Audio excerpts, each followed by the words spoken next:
Njerë po them, tani ka ndollë dokumenta, ka dollë një raport 119 faqesh, ku edhe unë edhe gruaja ime e kemi punuar këtë raport zbashku me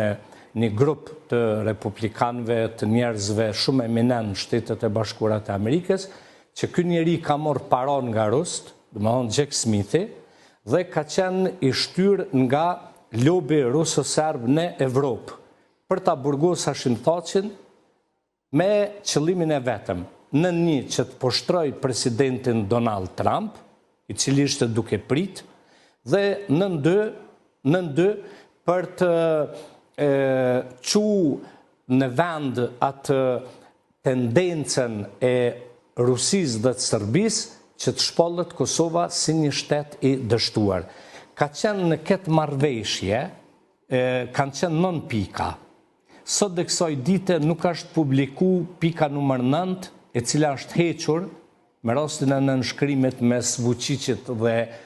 kryeministrit Abdullah Hoti, një kryeministër fantastik ka qenë,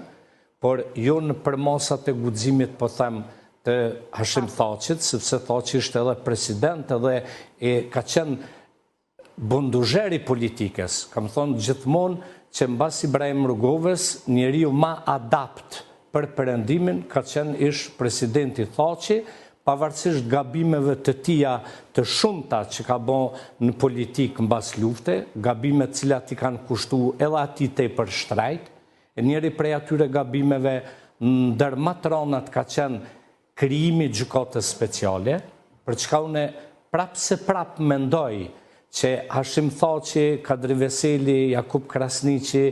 Recep Selimi e ka kundërshtu, po këta 3 të tjerë e pranun, sepse neve në atë kohë dafina na bindën perëndimor, duke më përfshi edhe mu në këtë grup,